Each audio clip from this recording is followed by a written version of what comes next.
મહીસાગર જિલ્લાના લુણાવાડા શહેરમાં દિવાળીના પાવન અવસર પર વર્ષો જૂની પરંપરાને આજે પણ યથાવત રખાય છે। વર્ષો જૂની મેર મેરાયું કાઢવાની પરંપરાને આજે પણ જીવંત રખાય છે। આ પ્રથા અંતર્ગત યુવાનો, વડીલો, બાળકો અને દીકરીઓ હાથમાં મેરાયું લઈને શેરીઓમાં નીકળે છે। મેરાયું એટલે કે એક પ્રકારની મશાલ છે અને ઘરમાંથી અનિષ્ટ તત્વો અને અંધારું દૂર થાય તે માટે આ પરંપરાને આજે પણ જીવંત રખાય છે। ઉલ્લેખનીય છે કે મહિલાઓ વરખડીના વૃક્ષની 3 પાંખિયાવાળી ડાળીઓ લાવે છે। તેના પર કપડા કે રૂની દિવેટ બનાવી માટીનો લેપ કરી મેરૈયું તૈયાર કરે છે અને આ મેરૈયું પ્રજ્વલિત કરી ઘરમાં ફેરવવામાં આવે છે। ત્યારબાદ તેને મહોલ્લાની બહાર અથવા તો શેરીના અંતે આવેલા ઝાંપે મૂકવામાં આવે છે।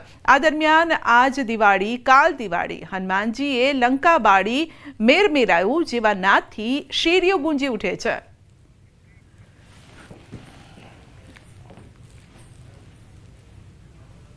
बुलेटिन में आगे बढ़ीशू नानकड़ा ब्रेक बाद।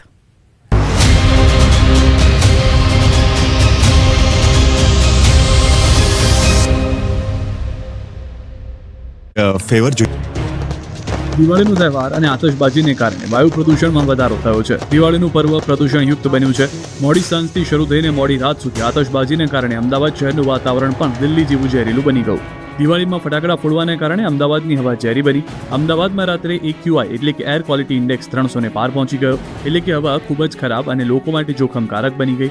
ફટાકડાના કારણે હવામાં ખૂબ જ પ્રદૂષણ ફેલાયું અને લોકો બહાર ફટાકડા ફોડતા હોય ત્યારે તેમના શ્વાસમાં આ હવા જવાને કારણે તકલીફ પડે તેવી સ્થિતિ શહેરમાં જોવા મળી। અમદાવાદના વિવિધ વિસ્તારોમાં એર ક્વોલિટી ઇન્ડેક્સ 200થી ઉપર જોવા મળ્યો। શહેરના ચાંદખેડા, નારોલ, બોપલ, શિલજ, સાયન્સ સિટી, ગાટલોડિયા, થલતેજ સહિતના વિસ્તારોમાં હવા આરોગ્ય માટે જોખમકારક બની હતી। શહેરમાં બપોરે 12 વાગે 171 AQI થયો, ત્યારે વાતાવરણમાં ધુમ્મસ જેવું દેખાતા સ્તર પ્રદૂષણ હોવાનો પર્યાવરણવિદે દાવો કર્યો। વાતાવરણમાં PM 2.5 અને PM 10નું પ્રમાણ વધતા ઝેરી હવા બની ગઈ, જેના કારણે અસ્થમા, શ્વાસના દર્દીઓને સાવચેત રહેવાની સલાહ અપાઈ। શહેરના અન્ય વિસ્તારોની વાત કરીએ તો રાયગઢમાં 236, બોપલમાં 224, ચાંદખેડામાં 212, એરપોર્ટ પર 141 અને સેટેલાઇટમાં 171 AQI પહોંચ્યો હતો।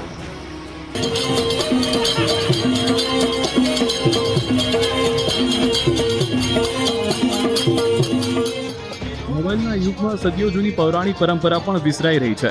જો કે દિવાળીના તહેવારમાં ઘણા વિસ્તારમાં આવી સાંસ્કૃતિક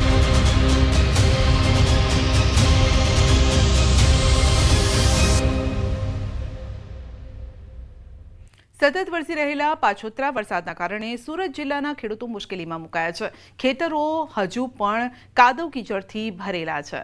આ પરિસ્થિતિમાં ખેડૂતોને પોતાની ડાંગરને સુકવવા માટે સ્ટેટ હાઈવે પર લાવવાની નોબત આવી છે। વાહનોથી ધમધમતા સ્ટેટ હાઈવે પર ખેડૂતો જીવના જોખમે ડાંગર સુકવતા નજરે પડ્યા છે। કીમ ઓલપાડ સ્ટેટ હાઈવે પર ઠેર ઠેર ખેડૂતોએ ડાંગર સૂકવી હોય તેવા દ્રશ્યો પણ સામે આવી રહ્યા છે।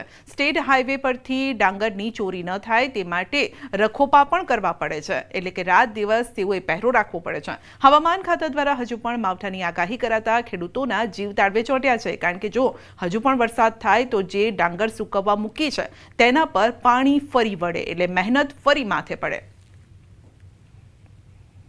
हाल सतत वरसेला वरसादने लीधे हाल अमरा खेतरो बधा भीना है। खेतर में कादव कीचड़ है वधारे, तो तेने लईने अत्यारे अमारे भातने अमारे रोड पर लाववुं पड्युं छे अने रोड पर अमे सूकवी रहेला छे, जेने थकी अमारे खेतरथी रोड पर लावવાનો खर्चो बी वधी जाय छे अने सतत वरसेला वरसादने लईने अमारे डांगर रोड पर खोरवुं पड्युं छे, तो अमारे आखी रात अहींया पहेरो भरवो पड़े छे। भात चोरावाना किस्सा पण वध्या छे।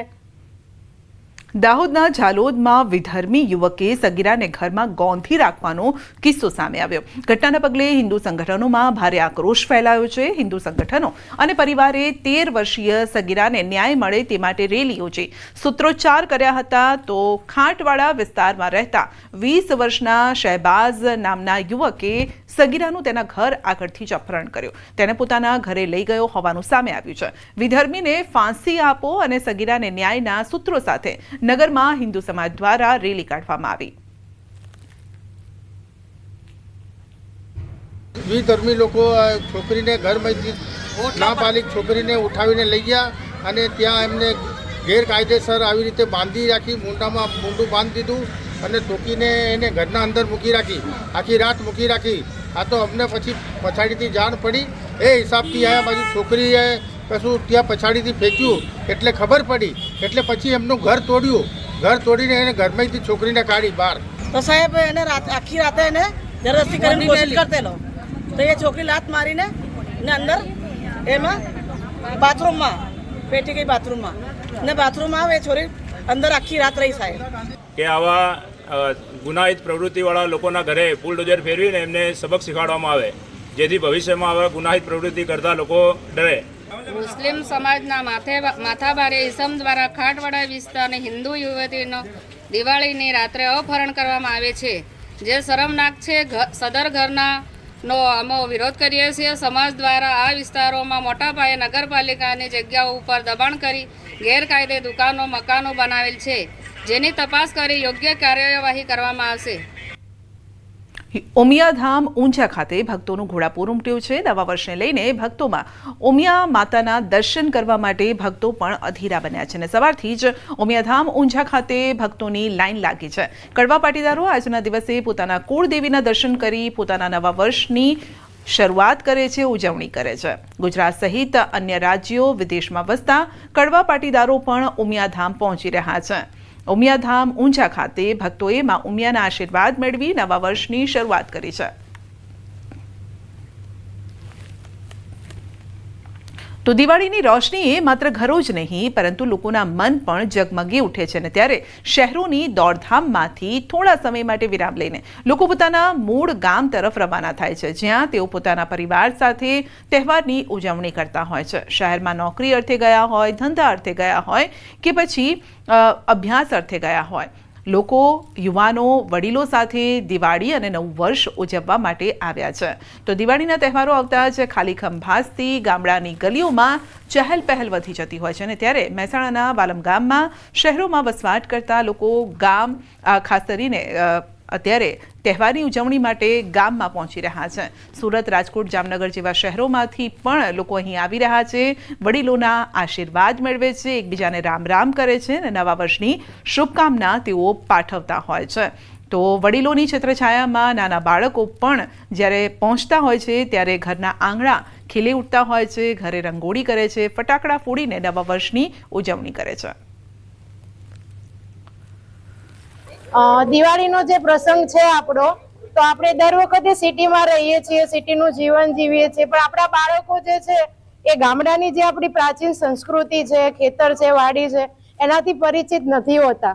તો વેકેશનમાં જ્યારે આવે છે બાળકો આજુબાજુનું વાતાવરણ જોવે છે. જે સિટીની અંદર રૂમમાં એસીની અંદર રહેલા હોય એમને તળાવની ઠંડો પવન છે, વાવનું ઠંડુ પાણી છે, ખેતરનો ઠંડો પવન છે, એ બધું એ લોકો જોઈ નથી શકતા. તો દરેકને એવી નમ્ર વિનંતી છે કે પોતાના બાળકોને વેકેશનની અંદર આવો તો ગામડાની અંદર લઈ આવો, એમની પ્રાચીન સંસ્કૃતિ વિશે એમને જણાવો.